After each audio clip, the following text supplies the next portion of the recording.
Assalamualaikum warahmatullahi wabarakatuh.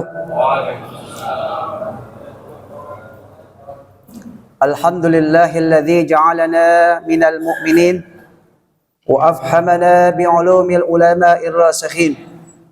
Ashhadu an la ilaha illallah wahdahu la syarika lah. Iyyahu na'budu wa iyyahu nasta'in. Wa ashhadu anna Muhammadan 'abduhu wa rasuluh. Arsalallahu rahmatan lil alamin. Allahumma salli wa sallim wa barik ala habibina wa nabiyyina wa maulana Muhammadin wa ala alihi wa ashabihi wa man tabi'ahum bi ihsanin ila yaumiddin. Amma ba'du wa ba'dal yaqin. Yang saya muliakan asatid wa asatizah, para alim ulama, yang kami muliakan juga segenap ketua DKM dan pengurus DKM Masjid Jami Baitus Salam.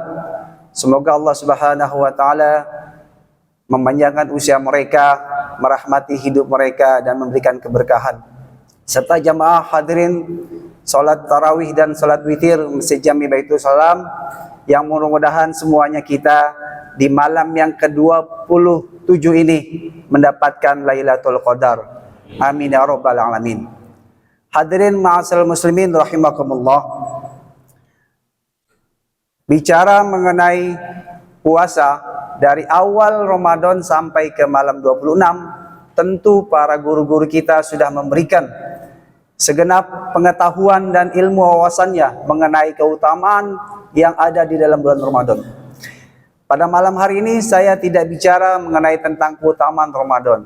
Kita membahas hal-hal yang kecil saja, tapi bisa jadi luput dari kehidupan kita. Hadirin ma'asyiral muslimin, jamaah salat tarawih dan salat witir yang dirahmati Allah. Kalau misalkan kita ditanya dengan amal apa kita masuk surga, terus kita koreksi, kalau termasuk ahlul Quran, rasanya jauh kita dari ahlul Quran. Termasuk ahlul tahajud, tahajud kita juga bisa kehitung dengan jari. Termasuk ahli sodakoh, sodakoh juga kita mungkin kadang sedikit ada riya. Kalau dengan amalan-amalan sunnah yang wajib saja kadang kita masih sedikit lalai. Hadirin ma'asyiral muslimin rahimakumullah. Tapi ada satu kisah menarik di dalam sebuah hadis Nabi sallallahu alaihi wasallam. Ada seorang sahabat, bukan sahabat utama, bukan sahabat yang dijamin 10 di antara sahabat yang masuk surga, tapi ini kisahnya menarik dan ini yang akan kita eksplorasi lebih lanjut dan mudah-mudahan kita bisa mengambil teladan dari sahabat ini. Hadirin ma'asyiral muslimin, kalau menyamai ibadahnya Abu Bakar, Umar, Utsman, Ali, itu nggak usah diceritain dah. Kita susah untuk melampaui mereka. Di bawah level mereka pun jauh juga. Tapi sekali lagi, agama Islam ini luar biasa. Ada beberapa contoh yang bisa jadi kita tidak bisa seperti mereka, tapi tidak menutup kemungkinan kita masuk ke dalam surga. Mari kita simak salah satu kisah dalam sebuah hadis yang panjang yang diriwayatkan oleh Imam Ahmad bin Hambal. Hadis ini dikutip dalam kitab Az-Zawajir an Iqtirafil Kabair karya Imam Ibnu Hajar Al-Haytami. Ini panjang, tapi kita sedikit ringkas saja dan improvisasi sedikit. Jadi suatu ketika adalah sahabat Anas bin Malik bercerita dalam sebuah hadisnya. Kunna julusan indan Nabi sallallahu alaihi wasallam. Kami pernah duduk bersama-sama Nabi suatu ketika. Faqala, tiba-tiba beliau sallallahu alaihi wasallam berkata kepada kita, Yatlu'ul an min hadzal fadli rajulun min ahlil jannah. Wahai sahabat, nanti nih sebentar lagi akan nongol di hadapan kalian seorang laki-laki penduduk surga. Luar biasa nih, sahabat terpengaruh. Siapa nih? Jangan-jangan sahabat Umar, Abu Bakar. Ternyata rajulun minal ansor, seorang laki-laki dari kalangan Ansor. Periwayat hadis ini tidak menyebutkan namanya. Itu artinya ini sahabat bukan kalangan sahabat yang ternama, tidak termasuk ulama. Kalau ulama itu misalnya Abdullah bin Abbas, Abdullah bin Mas'ud, itu ulamanya para sahabat. Kaum dermawan, Utsman bin Affan, Abdurrahman bin Auf, Sa'ad bin Abi Waqqas, itu hartawan dermawan dijamin masuk surga. Dan orang ini tidak dikenal, artinya mungkin orang biasa. Jadi Bapak Ibu, sahabat itu ada yang terkenal, masyhur ilmunya, luar biasa amalnya, ada juga yang biasa-biasa saja, termasuk orang Ansor ini. Kemudian besoknya kejadian serupa terulang dan Rasul berkata lagi, yatlul an min hadzal faz rajulun min ahlil jannah. Akan datang di hadapan kalian, akan lewat orang-orang, seorang laki-laki yang termasuk surga. Periwayat hadis ini mengatakan di hari pertama orang ini masih terlihat jenggotnya bekas wudu dan menenteng sendal, hanya sekedar kemudian mengucapkan salam. Di hari kedua sama seperti itu orang ini. Lalu besoknya lagi di hari ketiga sama juga. Nabi bilang, yatlul an min hadzal faz rajulun min ahlil jannah. Akan muncul di hadapan kalian seorang yang termasuk ahli surga. Hadirin ma'asyiral muslimin, salah seorang sahabat ketika Rasulullah berkata ini teringin tahu apa nih istimewanya orang ini, sehingga Abdullah bin Amr bin As ingin tahu orang ini seperti apa, istimewa benar nih orang, dijamin oleh Rasulullah termasuk ahli surga. Sekali lagi, padahal ini bukan orang-orang seperti level Abu Bakar, Umar, Utsman dan Ali. Lalu Abdullah bin Amr bin As mengatur siasat bagaimana caranya supaya tahu. Lalu beliau datangi seorang sahabat Ansor tadi. Kalau bahasa Betawinya, bang, boleh gak saya ngindep di rumah abang? Kenapa nak? Abdullah bin Amr ini masih remaja. Karena saya lagi gak enak sama ayah saya nih. Dan saya udah bersumpah gak mau tidur di rumah saya sampai 3 hari. Boleh gak saya ngindep di rumah abang? Silakan, boleh. Akhirnya Abdullah bin Amr bin As ini ngindep di rumah rajulun min Ansor ini. Malam-malam Abdullah bin Amr bin As ngintip, ini orang sholat malam tidak? Ketika dia bangun, ternyata tidak sholat malam. Hanya saja ketika bangun, dia berzikir. Kemudian Abdullah bin Amr bilang, saya tidak melihat dan mendengar dia berkata kotor. Semua ucapannya adalah ucapan yang baik. Kemudian sholat subuh, seperti biasa. Hari-hari seperti itu. Di hari keduanya, Abdullah bin Amr bin As masih ngindep dan melihat lagi, apakah orang ini juga sholat, baca Quran?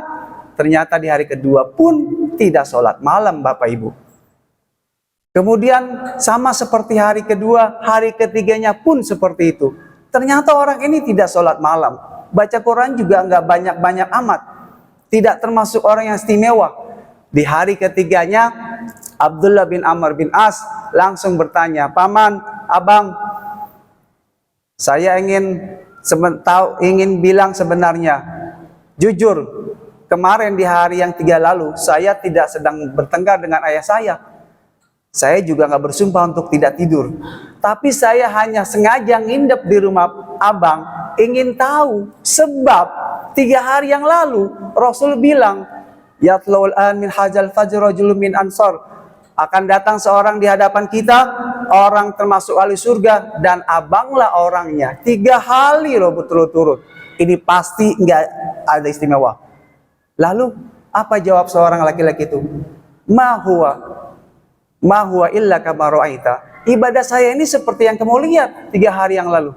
Oh begitu ya bang. Ya sudahlah, terima kasih ya bang ya, udah ngasih saya tumpangan. Pulanglah Abdullah bin Amr. Sebelum pulang dipanggil lagi. Wahai nak, sebentar. Ada apa pak? Ma huwa illa kama ra'aita. Benar, ibadah saya ini tidak seperti apa yang kamu lihat saja.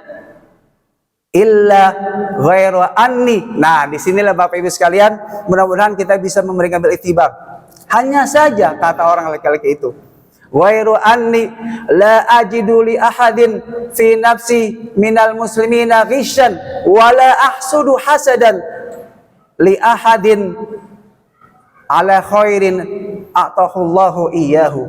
Hanya saja aku tidak ada sedikit pun rasa dendam kepada kaum muslimin dan aku tidak pernah iri dan dengki atas kenikmatan yang didapat oleh seorang hamba Allah kepadanya. Kata Abdullah bin Amr bin As, hadhihi balagat bik allati la nutik. Ini rupanya amalan abang yang kami semua hampir juga tidak bisa melakukan. Hadirin ma'asyiral muslimin rahimakumullah. Apa yang kita bisa ambil pelajaran dari kisah ini?